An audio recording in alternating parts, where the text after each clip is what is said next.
राम राम दोस्तों। आज बात करें नवीनतम संविधान संशोधन जो हमारी संसद द्वारा पारित किए गए उनके बारे में हम बात करेंगे। तो वो सबसे पहले संविधान संशोधन के बारे में बात करने से पहले हम देख लेते हैं कि संविधान संशोधन किस आर्टिकल के तहत दे रखा है। नॉर्मल क्वेश्चन पूछ लेते हैं कभी कभी, तो आपको आर्टिकल आर्टिकल 368 आपको ध्यान में रहना है। ये किससे संबंधित है? तो संविधान संशोधन प्रक्रिया से संबंधित है। तो संविधान के किस भाग में उल्लेखित है? तो पार्ट की बात करें तो पार्ट 20 में ये संविधान संशोधन की प्रक्रिया उल्लेखित की गई है। ठीक है। और बात करें तो भारतीय संविधान संशोधन की जो प्रक्रिया है वो कहाँ से ली गई है? तो साउथ अफ्रीका से ली गई है। ठीक है। ये नॉर्मल बातें आपको ध्यान में रखनी है। ठीक है। ये तीन बातें कहाँ से लिए गए हैं?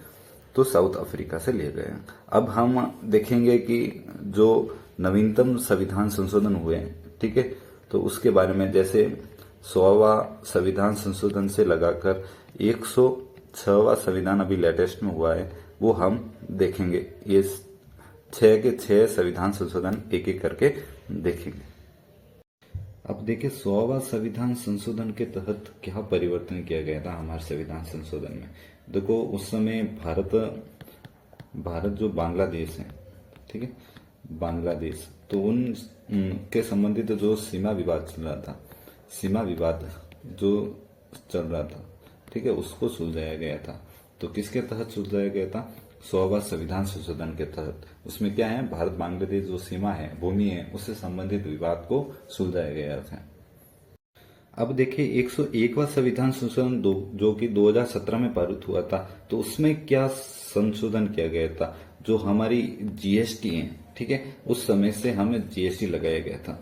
ठीक है। ये संविधान में 2016 में बिल लाया गया था और 2017 में यह लागू कर दिया गया था जीएसटी, जो अभी वर्तमान में लागू है। अब देखिए 102वां संविधान संशोधन में क्या दे रखा है? जो हमारी राष्ट्रीय पिछड़ा वर्ग आयोग है, राष्ट्रीय जो पिछड़ा वर्ग आयोग है, पिछड़ा वर्ग आयोग, इनकी स्थापना की बात करें तो 1993 में की गई थी, परंतु ये एक संवैधानिक संस्था नहीं थी।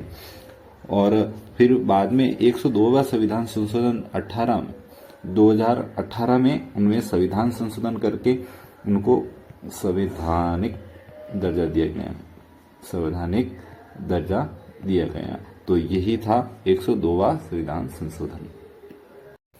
अब देखें तो 103वां संविधान संशोधन क्या कहता है, जो कि 2019 में सरकार द्वारा लाया गया था और लागू किया गया था। तो इससे संबंधित जो आर्थिक रूप से पिछड़ा वर्ग है, जो आर्थिक रूप से पिछड़ा वर्ग है ना, पिछड़ा वर्ग, ठीक है, इसमें जाति नहीं आती है, जो पिछड़ा वर्ग है, ठीक है, विशेषतर जो कि जनरल कैटेगरी में है, तो आर्थिक रूप से जो पिछड़ा वर्ग है, ठीक है, उन्हें क्या 10% आरक्षण की व्यवस्था की गई है। ठीक है, 10% आरक्षण की व्यवस्था की गई है। तो किसके तहत की गई है? 103वां संविधान संशोधन 2019 में। तो आर्थिक रूप से जो पिछड़ा वर्ग है, विशेष रूप से जो जर्नल है, उनके लिए आर्थिक रूप से 10% की व्यवस्था की गई है। अब देखिए 104वां संविधान संशोधन जो कि 2020 में पारित किया गया था, उसमें क्या प्रावधान दे रखा है, क्या संविधान में संशोधन किया रखा है? देखो जो हर 5 साल बाद में इस तरह के संशोधन होते हैं। जैसे हम बात करें 104वां संविधान, जो हमारी संसद है, जैसे लोकसभा की बात करें, और यहाँ हम कहते हैं तो विधानसभा है, जो कि राज्य सरकार के तहत देखते हैं, विधानसभा राज्य में होती है, लोकसभा हमारे केंद्र में होती है। तो उनके तहत उसमें जो एसटी एससी हैं, उनके लिए आरक्षण की व्यवस्था की गई है, आरक्षण की व्यवस्था की गई। तो उससे अगले 2000 हम कहते हैं 2030 तक उसे बढ़ा दिया गया आरक्षण की व्यवस्था को। इनमें भी एक नोट करने वाली बात है कि जो एंग्लो इंडिया है, एंग्लो इंडियन है, ठीक है, इंडियन, तो उसमें भी आरक्षण की व्यवस्था थी कि उनमें भी जो सदस्य हैं, इनमें आरक्षण देकर सीटों का प्रावधान दे रखा था। परंतु अभी जो 104वां संविधान संशोधन हुआ है तो उसमें क्या कर दिया है, रद्द कर दिया गया है। मतलब अब उसमें आरक्षण व्यवस्था नहीं है। ये है विशेष बात। अब देखो 105वां संविधान संशोधन जो कि 2022 में हुआ था, तो इसमें क्या प्रावधान दे रखा है। देखो आरक्षण देना वाला मुद्दा हमेशा केंद्र सरकार के तहत ही रहा है, परंतु राज्य सरकार भी आरक्षण से संबंधित देती रही है, जैसे प्राइवेट सेक्टर में है, तो ये भी एक मुद्दा है। परंतु जो सामाजिक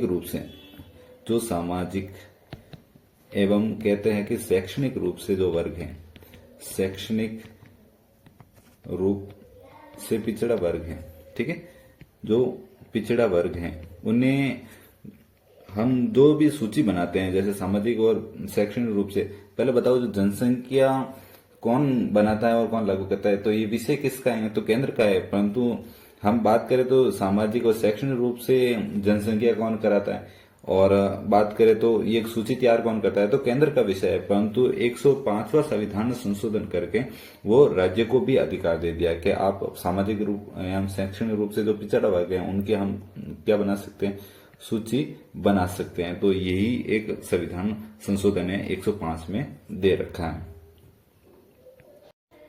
अंत में देखें तो 106वां संविधान संशोधन क्या कहता है, जो कि हाल ही में 2023 में संशोधन किया गया है। तो उसमें ये प्रावधान दे रखा है जो कि हमारे लोकसभा, विधानमंडल, उनमें जो महिलाएं सीटें हैं तो उनको आरक्षण की व्यवस्था दी गई है। तो हमारी जो महिलाएं हैं उन्हें 33% किस में आरक्षण की व्यवस्था दी गई है, तो लोकसभा में आरक्षण की सीटों की व्यवस्था दी गई है, और विधानमंडल, ठीक है, विधानमंडल तो हमें पता ही है कि विधानमंडल राज्य से संबंधित है, लोकसभा केंद्र से संबंधित है। तो इन दोनों में भी 33% आरक्षण की व्यवस्था, महिलाओं के लिए आरक्षण की व्यवस्था की गई है, ठीक है, विशेष तौर महिलाओं के लिए 33% आरक्षण। और ये कब लागू होगा, तो ये लागू होगा, बात करें तो 2029 में, जब नई लोकसभा का चुनाव होगा उससे पहले जो जनगणना होगी उसके बाद में तय किया जाएगा कि 33% आरक्षण किस प्रकार से दिया जाएगा महिलाओं को। तो ये हो गए हमारे 6 लेटेस्ट संविधान संशोधन। आई होप आपको वीडियो पसंद आया होगा। वीडियो देखने के लिए धन्यवाद। यदि पसंद आए तो लाइक, कमेंट, सब्सक्राइब जरूर कर सकते हैं। धन्यवाद।